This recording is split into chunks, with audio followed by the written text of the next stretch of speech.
รายการต่อไปนี้เป็นรายการทั่วไปสามารถรับชมได้ทุกวัย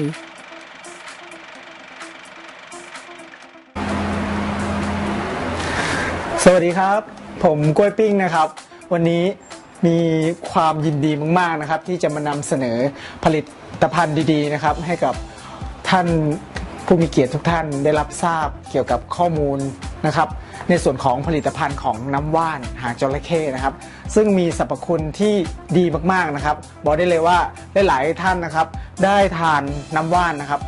สามารถที่จะฟื้นฟูเซลล์ในร่างกายนะครับให้มีความสดชื่นแล้วก็สดใหม่อยู่ตลอดเวลานะครับอยากจะบอกว่า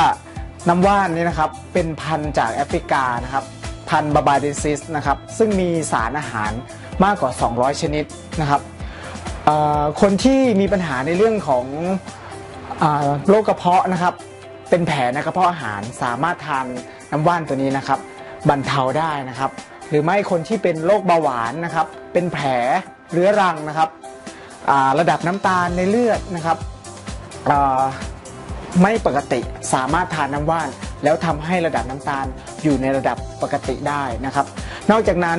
สามารถที่จะช่วยในเรื่องของไขข้อนะครับหล่อลื่นไขข้อต่างๆได้ด้วยนะครับตัวผมเองนะครับกินน้ำว่านตัวนี้นะครับทำให้ผมรู้สึกสบายตัวนะครับหลับลึกนะครับตื่นเช้ามาเนี่ยก็จะรู้สึกสดชื่นเฟรชมากๆนะครับไม่งัวเงียสังเกตว่าเวลาเราตื่นนอนเราจะเพลียนะครับหลังจากการที่เราทำงานหนักมา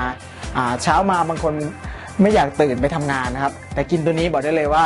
ตื่นเช้ามาแล้วจะรู้สึกเฟรชมากๆนะครับแล้วก็สดชื่นนะครับในส่วนของน้ำว่านนี้บอกได้เลยครับว่าท่านใดได้ทดลองใช้ทดลองได้ทานนะครับจะประทับใจที่สุดเลยฉะนั้นตัวคุณนะครับลองทานดูนะครับเพราะว่าสรรพคุณเนี้ยถือได้ว่าเป็นราชาแห่งสมุนไพรจริงๆนะครับสนใจนะครับติดต่อตามเบอร์ด้านล่างนะครับรับรองท่านจะได้ผลิตภัณฑ์ที่คุ้มค่าคุ้มราคาแน่นอนครับขอบคุณมากครับ